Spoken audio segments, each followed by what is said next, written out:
August 25th, Lee Strobel. When life leaves you unfulfilled, dig for truth. Lee Strobel stumbled through the front door. His toddler, Allison, grabbed her toy blocks, scurried to her bedroom, and shut the door. Lee shook off her cold shoulder reception. He tried to forget the times he had yelled, kicked holes in a wall, and made Allison and her mother, his wife, Leslie, cry. An atheist, he had chosen to focus on sensual pleasure. If there were no eternal consequences, then you grabbed all the pleasure you could. But chasing happiness with alcohol had left him unfulfilled, profane, and angry. That night, Leslie had big news. She confessed to him that she had become a Christian. Lee's first thought was divorce. He hadn't signed up for marriage to a prudish do-gooder. But over time, he noticed attractive changes in Leslie's character, morality, and how she treated him and the kids. One Sunday morning, Lee stirred as Leslie dressed. He had planned to sleep off last night's drinking, but Leslie invited him to church, and reluctantly, he went. The speaker toppled misconceptions about Christianity. The claims disturbed Lee, and he did not want to believe them. But if they were true, they had huge implications. At its core, Christianity relied on one event, the resurrection of Jesus of Nazareth. If it wasn't true, Christianity was false. An investigative reporter for the Chicago Tribune and a graduate of Yale Law School, Lee was wired to dig for truth. So he set out to disprove what he believed to be the Christian myth. For 2 years, Lee chased the evidence. He studied the claims of a dozen experts and authorities with degrees from places like Cambridge and Princeton, including atheists, Jewish scholars, historians, and psychologists. None of these noted experts could disprove the resurrection. One Sunday afternoon, he shut himself in the bedroom with a yellow legal pad. On it, he dumped a summary of everything he had learned, page after page, an avalanche of evidence. It all pointed to one place. Jesus was who he said he was, the Son of God. And Jesus backed up his claim by rising from the dead. Stunned and shaken, he put down his pen. At this pinnacle moment, Lee Strobel realized that it would take more faith to maintain his atheism than to become a Christian. Now what? Lee grabbed a Bible and he read John 1:12, where it says, "But to all who receive him, who believed in his name, he gave the right to become children of God." An equation formulated in Lee's mind.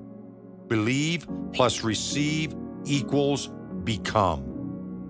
Lee knelt beside the bed, and he poured out a lifetime of shame for his alcoholic-driven, profane, angry, and abusive life.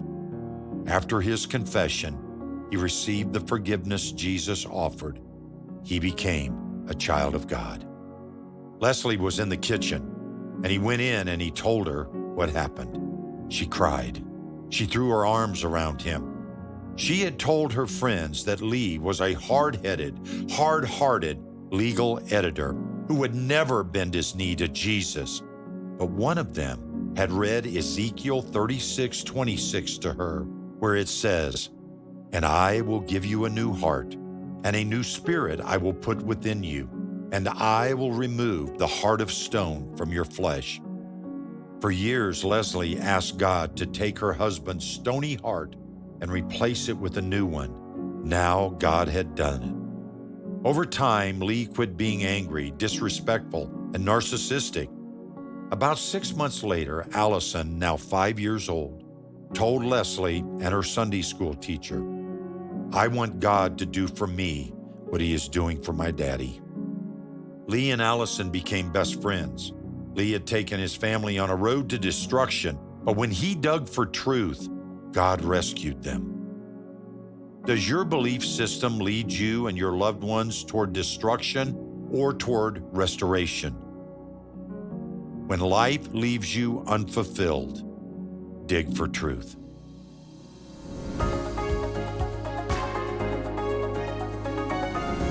Amen. August 25th, Lee Strobel. How we doing? My name is Chuck Stecker. I'm the teaching pastor at Summit Church in Centennial, Colorado. And I'm also the executive director of a ministry called A Chosen Generation. You know, there are so many stories, so many things about this story with Lee Strobel that one I identify with. His anger, you know, he did it as an atheist. I did it as a so-called Christian. He kicked a hole in a wall and frightened his kids. I kicked a hole in a door and frightened my kids. He was an alcoholic. My last drink was August in 1986. So many things I identify with. But here's the thing, if you're watching this right now. You know, I think he was very clear. He was an atheist. But then when he studied 2 years to know that God, in fact, sent his son to die for us, that Jesus was who he says he was, he did what he said he would do, and he lives today. He got all of that, right? But here's the bigger issue for all of us guys that are here now that say, but I'm a Christian. This is a nice story. It's a great story of what God can do with this atheist who wants to study and see if what God is saying is true. Great story. But here's what struck me for me today, the Lee Strobel story, is the term atheist and Christian. Here's the question. Are you calling yourself a Christian, but living more like an atheist in the world? Are you valuing what God speaks to you and choosing to live by that? Or is it a Sunday morning message that doesn't affect you on Monday morning, Tuesday, or Wednesday? Are you literally calling yourself a Christian in this group, but truly living more like an atheist? And I don't mean drinking or kicking holes in walls or things like that. You know what I mean is